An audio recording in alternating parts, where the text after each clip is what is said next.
할렐루야, 할렐루야. 2022년 11월 18일 우리 예배, 11월 20일 예배, 추수감사주일 예배에 오신 여러분들을 주님으로 환영하고 축복합니다. 올 한 해 하나님께서 우리에게 허락하신 그 은혜들, 이제까지 함께 하신 하나님의 에베네셀의 은혜, 앞으로 베풀어 주실 그 하나님의 은혜를 기대하며 그 하나님의 은혜를 기도하며 함께 나아갈 수 있는 그런 복된 추수감사주일 예배들 되기를 주님의 이름으로 축복합니다. 사랑하는 에바다 다윗 청년 여러분, 저도 이렇게 교육자로서 생활을 하고 사역을 하다 보면 때로는 헷갈릴 때가 있습니다. 조금 혼란스러울 때가 있습니다. 이렇게 저렇게 진심을 다하여서 성도들을 대하고 청년들을 대하고 특별히 어떤 고민과 문제 이야기를 드릴 때 비슷한 문제 앞에서 비슷한 상황 앞에서 다른 어떤 선택, 다른 반응들을 하는 모습들을 종종 보곤 합니다. 누군가에게는 어떤 시험의 합격이 누군가에게는 기쁨으로 다가오기도 하지만 누군가에게는 그렇게 준비하고 그렇게 치루었던 시험의 합격이 이 기쁨이 아니라 더 큰 짐으로써 다가오는 경우도 보았고요. 누군가에게는 참 감격스럽고 참 벅찬 이 취업의 문이 열린 그 일의 결과가 도움이 되기도 하지만 누군가에게 취업의 문이 열렸을 때 그의 신앙의 문은 닫히는 것을 본 때도 있었습니다. 누군가는 사업적으로 15년, 20년 탄탄하게 입지를 다져서 시간이 지나면 지날수록 입가에 머무는 그 주름살만큼 영혼의 그 깊은 그 계곡도 형성되어지고 많은 경험도 쌓여져서 많은 후학들이 이끌어갈 수 있고 많은 선한 영향들을 미치는 분도 계신가 하면 누군가의 성공은 그 사람에게 자만과 교만과 많은 분들을 헷갈리게 하는 삶의 모습을 낳는 것도 볼 수가 있었습니다. 그렇게 봤을 때 우리에게 어떤 주어지는 어떤 상황과 그 상황들을 풀어나가는 그런 결과들이 절대적이지 않을 수 있다는 그런 생각을 해보게 되었습니다. 저는 설교를 하면서 물을 먹습니다. 저에게 흰 컵에 이 흰 스테인리스 이 보온 컵에 담겨져 있는 이 물의 양은 한 300ml 정도 되는 것 같습니다. 오늘 오전에 한번 측정해 봤어요. 그럼 이 300ml의 이 물 톨 사이즈입니까? 그런데 미치죠. 이 톨 사이즈의 이 물을 여러분 이렇게 물컵을 들고 있는 일은 쉬운 일일까요? 어려운 일일까요? 이 컵에 담겨지는 물을 먹는 것은 쉬운 일입니까? 쉽죠. 맛있네요. 그런데 이 300ml 정도 되는 이 물컵을 계속 들고 있으면 쉬운 일이 아니죠. 저와 여러분들이 어렸을 때 초등학교 때 그렇게 받았던 벌 가운데 손들기가 있지 않습니까? 처음에 들면 아주 쉽습니다. 그런데 시간이 1분 지나고 2분 지나고 3분 지나면 그 두 팔의 무게는 세상의 그 어떤 물건보다 더 무겁게 느껴지는 것이죠. 어쩌면 우리가 받아들여지는 우리에게 다가오는 그 문제들이 절대값으로 주어지는 것이 아니라 그것을 받아들이고 그것을 어떻게 소화하고 그것을 누구와 함께 반응해 내는지가 그 문제와 상황 가운데 그 문제를 축소시키기도 하고 그 문제가 아닌 좋은 결과물들을 선물로 바꾸기도 하고 선물이 아닌 짐으로써 변질되고 변화하기도 하는 것 같습니다. 특별히 이 감사에 대한 이 두 번째 말씀, 감사에 대한 시리즈 말씀을 준비하다가 이 감사를 방해하는 요소가 무엇일까라고 생각하다가 이 감사의 반대말이라고 할 수 있는 염려에 대한 말씀을 이번 주 나누고자 합니다. 사랑하는 에바다윗 청년 여러분, 염려, 이 걱정 이것으로 말미암아 우리는 이 감사하지 못하는 경우가 허다합니다. 특별히 삶의 이 과정 가운데 다가오는 많은 문제와 상황 앞에서 염려하고 불안해하고 걱정하고 안절부절할 때 감사는커녕 이미 주어진 선한 결과 또한 이 함몰되어지고 사라지고 없어지는 그러한 경험들을 저와 여러분들은 해본 적이 있습니다.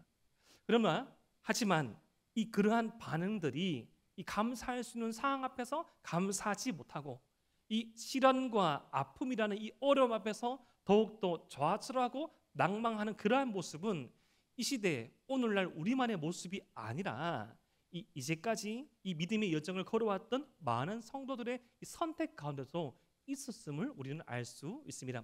그러한 선택의 과정 가운데 그러한 어려움 앞에 이 처한 성도들을 위해서 기록된 말씀이 오늘 저와 여러분들 앞에 나오져 있는 빌립보서 말씀입니다.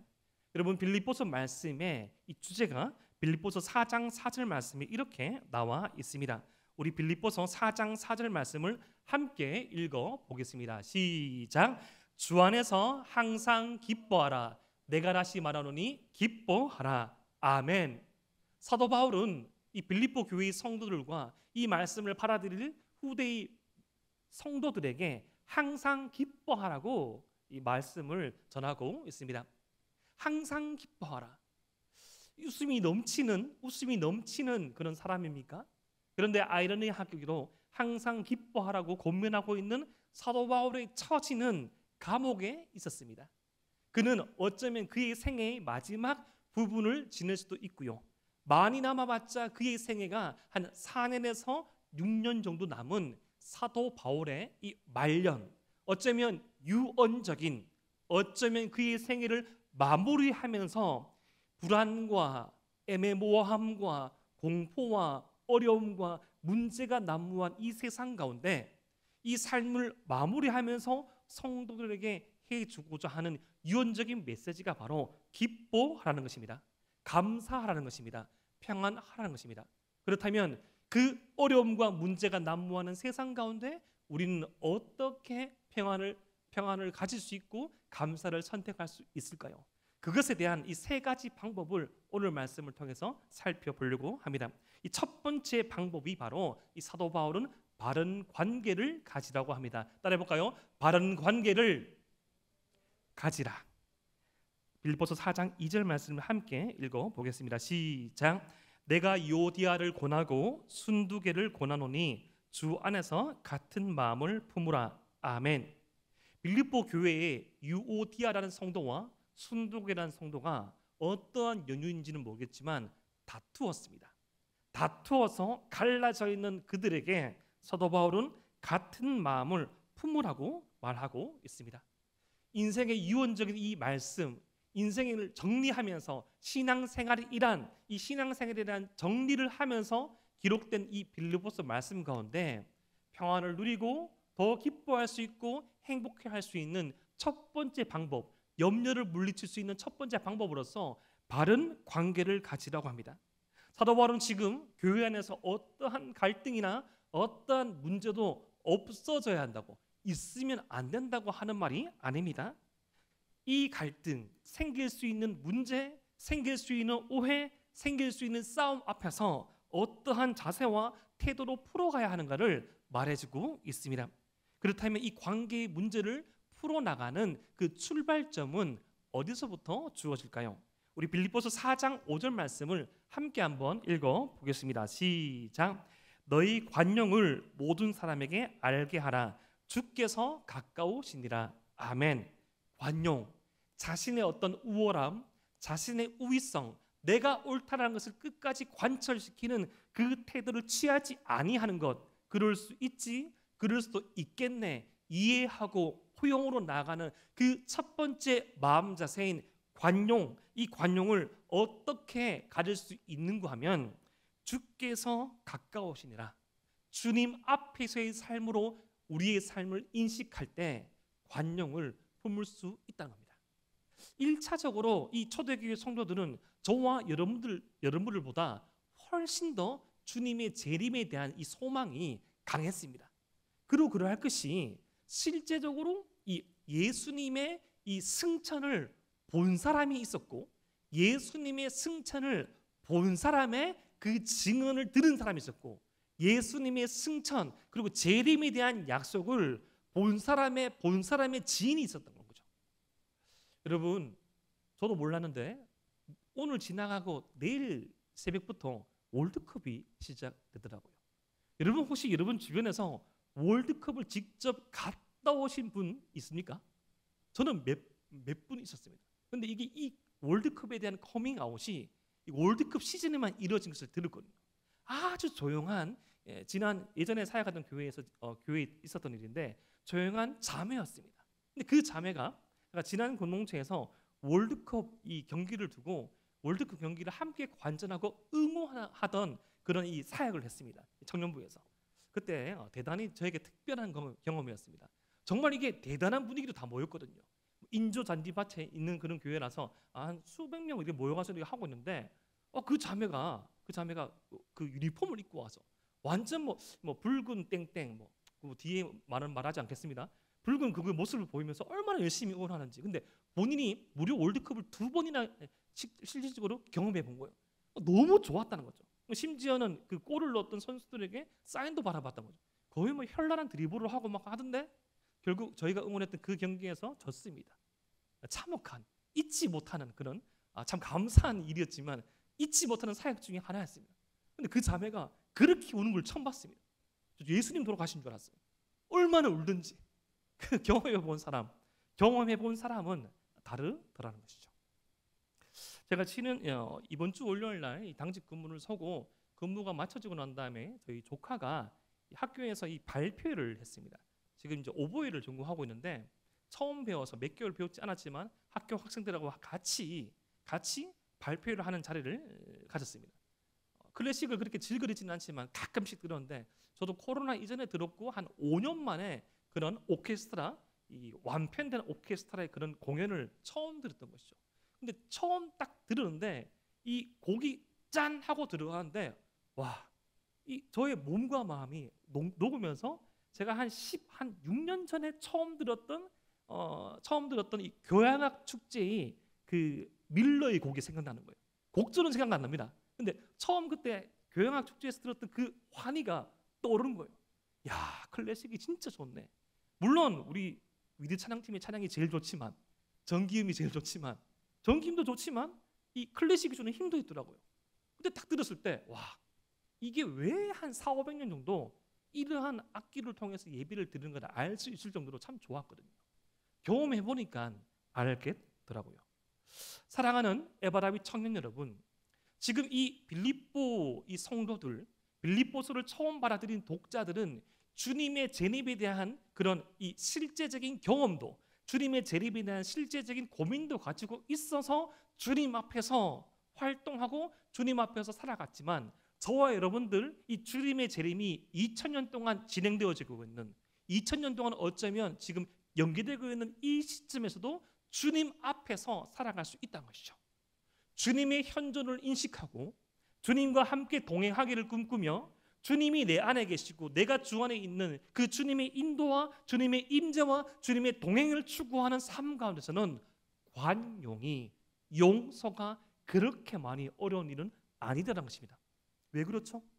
우리 주님의 사역의 이 중심축이, 우리 주님의 사역의 그 절정인 이 십자가가 바로 관용의 출발이며 용서의 출발이며 우리가 주님처럼 모든 것을 포용하고 모든 것을 이해할 수 없지만 이해할 수 없는, 받아들일 수 없는 저 같은 죄인을 받아들이시는 그 주님의 은혜 앞에서 그럴 수 있겠노라고 생각할 수 있는 그 이해, 그 포용의 시작이 가능하다는 것입니다. 우리가 서로 관용하고 우리가 서로 용서하며 살아가야 될 그 이유는 다만 이 신약의 십자가에서만 발견할 수 있는 것이 아니라 지금 우리의 예배의 이 전형인 우리의 예배의 시작점인 제사법, 구약의 제사법에서도 찾아볼 수 있습니다. 특별히 이 구약의 제사법 가운데 5대 제사법 가운데 화목제를 통하여서 용서와 관용의 삶을 살펴볼 수 있습니다. 사랑하는 에바라비 청년 여러분, 한번 기억을 더듬어 봅시다. 마음속으로 대답해 주십시오. 여러분, 이 화목제가 가지고 있는 독특성이 있습니다. 특별함이 있습니다. 그게 뭐죠?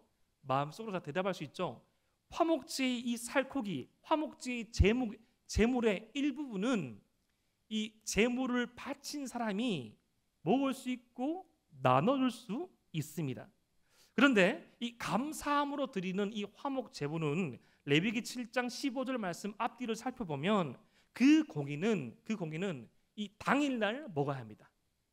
여러분, 이 제사를 아침에 일찍 지내더라도 시작하더라도 히브리인들은, 유대인들은 이 당일 이 하루의 끝을 해가 지는 것으로 일몰로 계산하거든요. 대부분 이 정오를 넘어서야 제사가 마쳐질 것입니다. 그러면 그 제사를 드린 사람에게 주어진 시간은 한 많아봤자 한 4시간, 작으면 2시간 좀 될 수 있는데, 여러분 이 계산을 해보면 이웃과 이 자신이 소화해야 될 이 살코기 양이 거의 한 300kg 정도 된다고 합니다. 많으면. 여러분 300kg 정도의 이 고기를 어떻게 다 먹을 수 있습니까? 예, 우리 또 지체들 가운데 고기를 상당히 잘 드시는 지체들 있죠. 그런 지체들이 300명 있어도 될까 말까 한 거죠. 여러분 소고기 1kg 먹을 수 있겠죠. 하지만 계속 이렇게 먹기는 참 힘들 수 있습니다. 이미 앞에서 제사를 함께 드렸고 준비했던 그 수만 가지 많은 이 준비의 과정이 있었고, 이미 지친 몸에서 이 지친 몸이 풀어지면서 음식을 먹는다는 것은 힘들 수도 있거든요. 만약에 이것이 그 다음 날까지 남아져 있으면 감사함의 화목 제물이 저주로 바뀌게 됩니다. 오히려 그 사람에게 좋지 못한 그런 결과물로 남을 수 있거든요. 왜 하나님께서는 이 감사함으로 바치는 화목 제물의 고기를 나누어 먹으라고 했을까요? 이렇게 나누어 먹을 때 이 사람이 어떻게 나누어 먹어야지만 이 양을 다 소화할 수 있습니까? 보니까 얘는 내 말 잘 들으니까 고기 이만큼 주고, 쟤는 내 마음에 안 드니까 들지 않고, 그렇게 줘서는 안 되겠죠. 동네에 있는 내가 관계를 맺을 수 있는, 내가 의사를 전달할 수 있는 그 모두에게 감사함의 화목 제물을 다 나눠야 됩니다. 그렇게 먹어야지만 소화할 수 있는 거예요.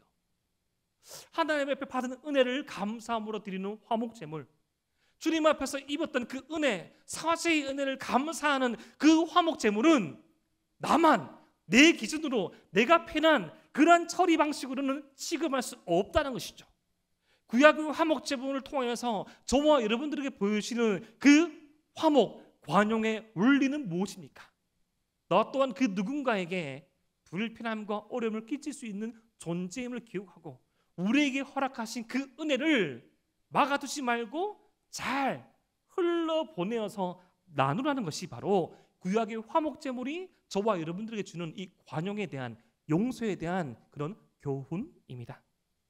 사랑하는 에바라위 청년 여러분, 우리 예배의 은혜가 우리 자신에게 멈추지 아니하고 내가 속한 직장에, 내가 속한 가정에, 나와 관계 맺고 있는 사람들에게도 흘러갈 수 있는 저와 여러분 되기를 주님의 이름으로 축복합니다. 우리가 또한 이렇게 염려를 극복하고 평강을 회복하는 두 번째 방법은 바로 바른 기도를 드리는 것입니다. 따라해 볼까요? 바른 기도를 드리라. 빌립보서 4장 6절 말씀 함께 읽겠습니다. 시작. 아무것도 염려하지 말고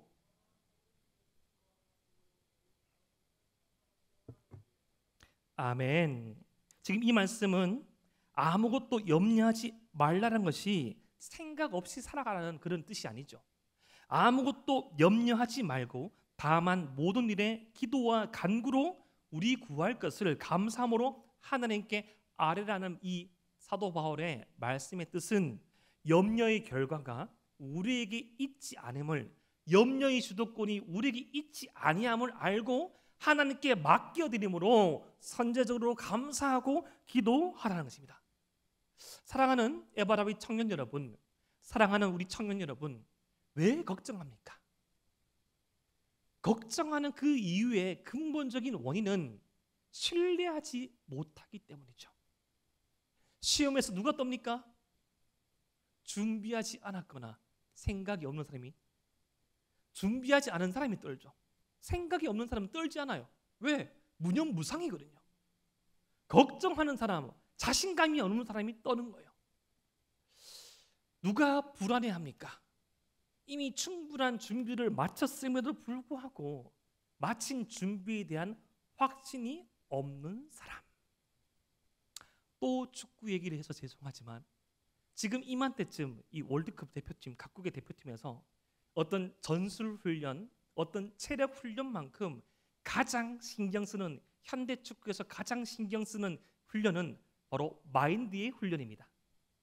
이미 이 위닝, 이 이기는 위닝 멘탈리티를 회복시키고 난 다음에 위닝 멘탈리티를 가지고 들어가는 팀과 이 루저의 이 멘탈리티를 가지고 임하는 팀은 자세가 다릅니다.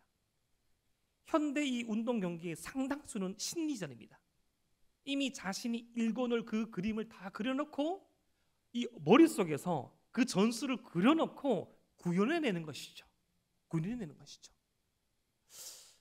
지고 들어간 싸움은 질 수밖에 없는 것입니다. 저와 여러분들이 살아가는 이 인생의 여정 가운데 우리가 하는 많은 가지 수의 염려는 제가 저번에도 한번 말씀드렸다시피 이미 일어난 일이거나 일어나지 않거나 일어나도 별다른 영향을 주지 않는 것이 90%가 넘습니다. 대부분 우리가 하는 걱정이 종류가 그런 것이에요. 염려는 어쩌면 미래에 대한 불안은 우리 주권 가운데 있는 것이 아닙니다. 염려한다고 하여서 불안해한다고 하여서 가장 손해보는 것은 바로 우리 자신이죠.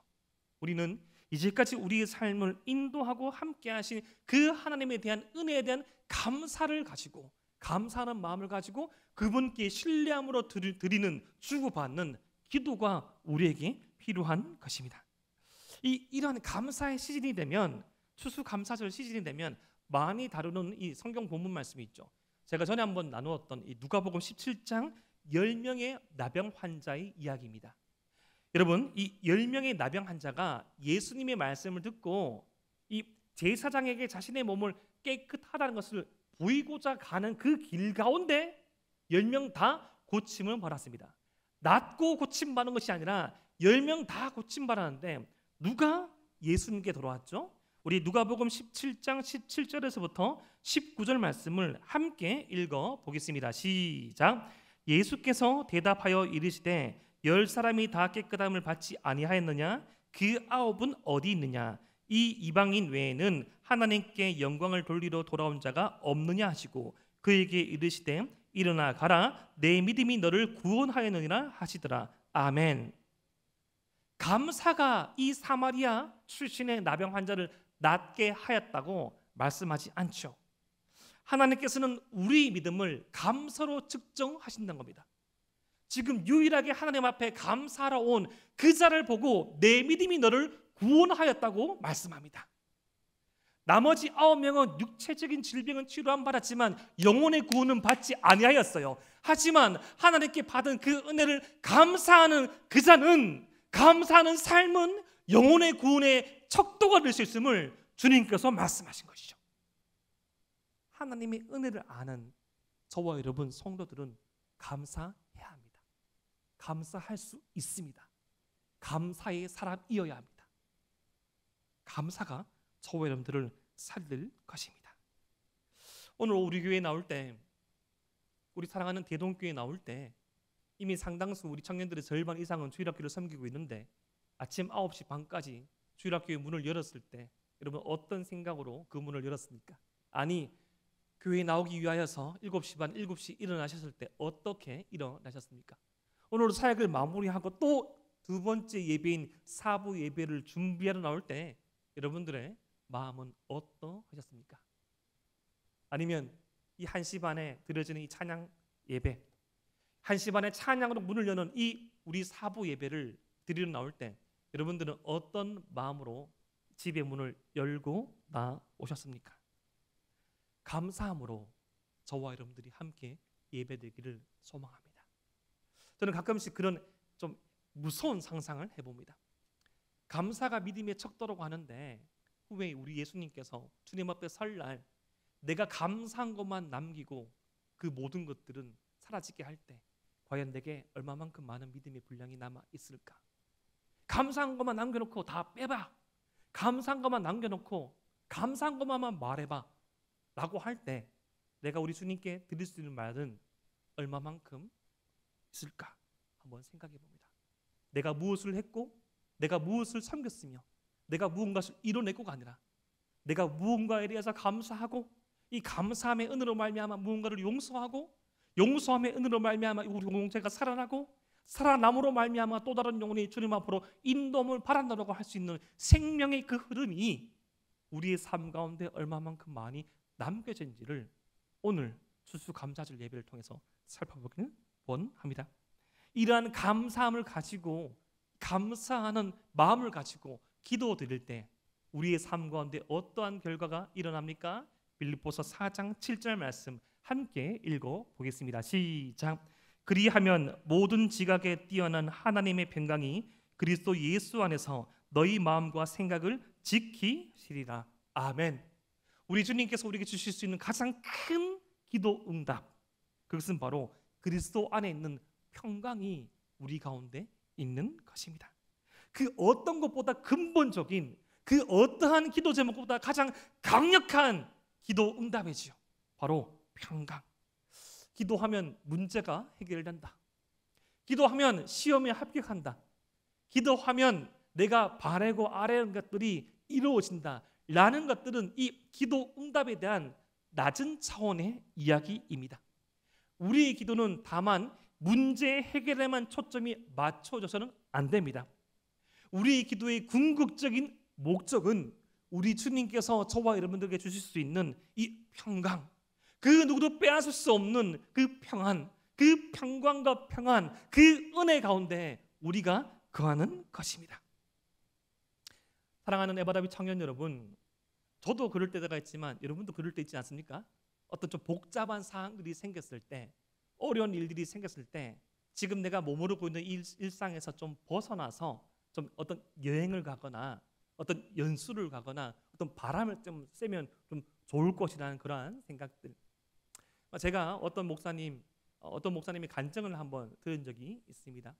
선한 목자교회 유기선 목사님의 간증을 드린 적이 있는데, 목사님께서 참 많은 중대한 문제와 선택의 그런 기도 앞에 서셨다가 너무너무 머리가 아프셔가지고 한 수주간의 시간을 교회에 이제 청원하셔가지고 받으셔가지고 그 아무 어떤 교회와 상관없는 그런 곳으로 가셨다고 해요. 아마도 제 기억이 맞다면 캐나다쯤이었던 것 같아요. 여러분, 그 북미의 그 자연 환경이 얼마나 광활합니까? 얼마나 아름답습니까? 교회와 전혀 상관없는 수주 동안 설교를 하지 않아도 되고, 수주 동안 어떤 상담을 하지 않아도 되고, 회의에 참석하지 않아도 되고, 문제를 해결하지 않아도 되는 환경 가운데 있지만, 목사님께서 그 숲을 거니시면서 그 사람들 아주 소수의 가족과 지인들만 동행한 그 여정에서도 여전히 고민하시는 그 모습을 바라보고 그 마음속에 주님께서 그러한 감동을 주셨다고 합니다. 상황과 환경이 바뀐다고 해서 문제가 해결되는 것이 아니라 네가 내 안에, 내가 네 안에 있어야지 문제와 상황을 초월한 평안이 주어진단다. 그러한 경험 있지 않습니까?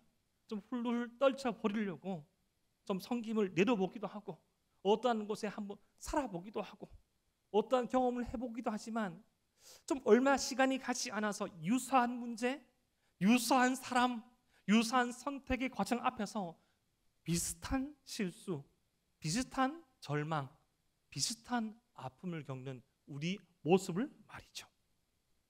염려를 극복하고 상황을 초월하고 기쁨과 감사를 누릴 수 있는 그 방법은 우리 마음 가운데 주님의 은혜의 지배권이 발동되는 것입니다. 염려를 극복하고 상황을 초월해서 기쁨과 감사를 누릴 수 있는 마지막 세 번째 방법은 우리가 바른 생각과 그리고 바른 삶을 사는 것입니다. 우리 빌립보서 4장 8절 말씀을 함께 한번 읽어 보겠습니다. 시작. 끝으로 형제들아, 무엇이든지 참되며 무엇이든지 경건하며 무엇이든지 옳으며 무엇이든지 정결하며 무엇이든지 사랑받을 만하며 무엇이든지 칭찬받을 만하며 무슨 덕이 있든지 무슨 기름이 있든지 이것들을 생각하라. 지금 사도 바울이 그렇게 살아라고 말하는 것이 아니라 제일 끝에 답이 있죠. 그것들을, 그러한 삶을 생각하라고 합니다. 거룩한 일을 해라, 경건한 일을 해라, 그러한 사람이 되어라 라고 말하기 전에 그러한 것들을 꿈꾸고 그러한 생각을 가지라고 말합니다. 바른 생각을 가지는 것만으로, 바른 생각을 할 수 있는 바른 신념을 가지는 것만으로 저와 여러분들의 삶을 바뀌게 됩니다. 여러분, 신념이 바뀌면 생각이 바뀌고, 생각이 바뀌면 감정이 바뀌고, 감정이 바뀌면 행동이 바뀌고, 행동이 바뀌면 습관이 바뀌고, 습관이 바뀌면 인격이 바뀌고, 인격이 바뀌면 삶이 바뀝니다. 생각의 씨앗인 신념이 바뀌기 시작할 때 이 선한 도미노 현상은 역시 일어나게 됩니다. 반대적으로 신념이 악한 쪽으로 허물어지게 되면 그 또한 도미노 현상은 일어나게 되는 것이죠. 무엇을 생각하십니까? 무엇을 지향하십니까? 어떠한 태도, 어떠한 자세의 이 마음가짐, 신념을 가지고 계십니까? 성경은 심는 대로 거둔다고 말하였습니다. 생각한 대로 삶의 예배를 추수하게 됩니다. 제가 젊은 시절 여러분의 나이 때 상당히 좋아하던 글귀 한 구절이 있었습니다. 다시금 싸이월드가 복원되다 보니까 그것을 다시 보게 되었습니다. 프랑스 문학가의 한 말이었는데요, 바로 이것이었습니다. 생각한 대로 살지 않으면 사는 대로 생각할 것이다. 상당히 좋아했어요. 생각한 대로 살지 않으면 사는 대로 생각할 것이다. 뭔지 잘 모르겠지만 계속 멋있는 말 같아가지고 다이어리에 막 적어두고 심지어는 성경에 절법하다가 적지는 않았습니다. 여러분 그렇지 않습니까? 생각한 대로 살지 않으면 사는 대로 생각하죠. 더 정확한 표현으로 사는 대로 합리화를 시킵니다.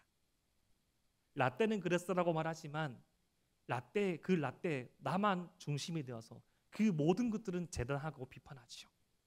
나만 빼고 모든 것들은 다 바뀌었습니다. 제일 크게 바뀐 것이 우리 자신인데, 내 자신인데 다른 사람이 바뀌었다고 말합니다. 사는 대로 생각하다가 그러한 지경에 가는 것이죠. 우리가 너무나 잘 아는 말씀 시편 126편 5절과 6절 말씀에 이러한 말씀이 있죠. 눈물을 흘리며 씨를 뿌리는 자는 기쁨으로 거두리로다.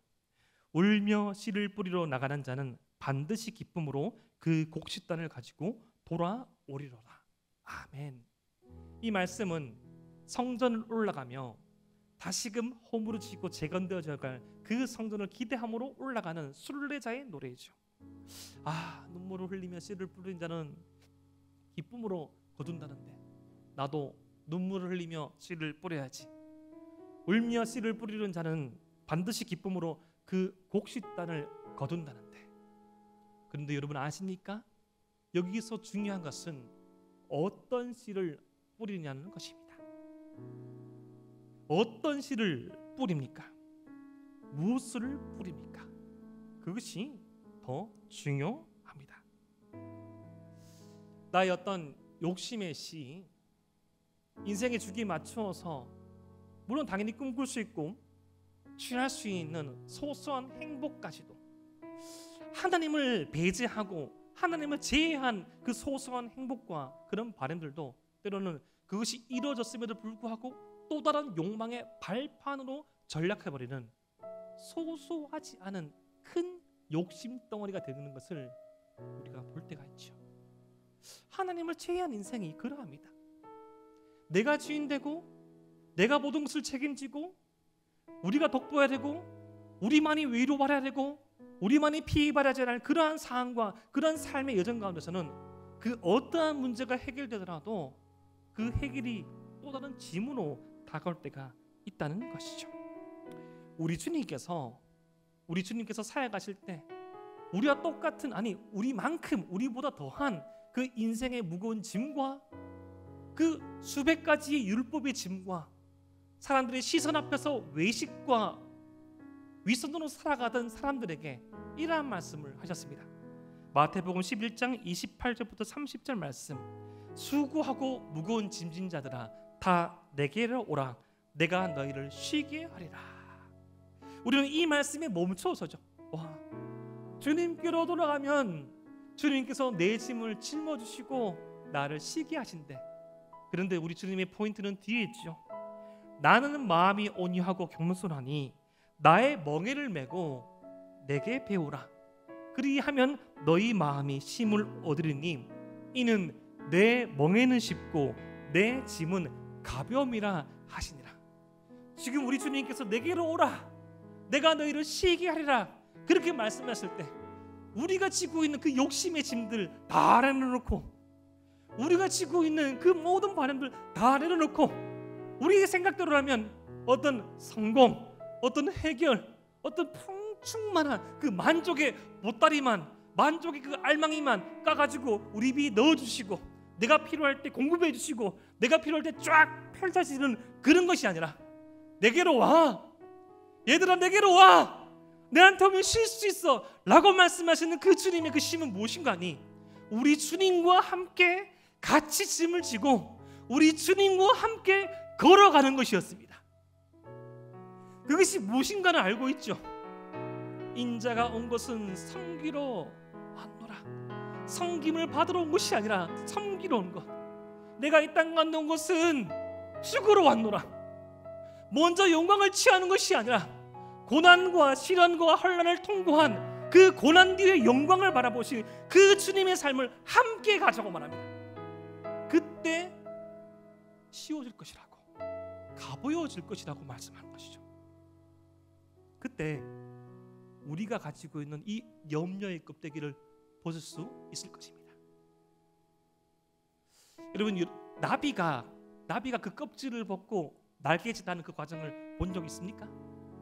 참 볼품없는 그 번데기 같은 그런 곤충, 꿈틀꿈틀대다가 그 탁탁한 껍질을 조금씩 밀어내는 그 과정 가운데 누가 상상했습니까? 그 아름다운 날개짓을 할 나비인 줄 누가 상상이나 하겠습니까? 주님을 배제하고 주님께서 함께 걸어오신 그 여정을 배제하고 우리는 염려라는 그 껍데기 가운데 갇힐 수 있죠.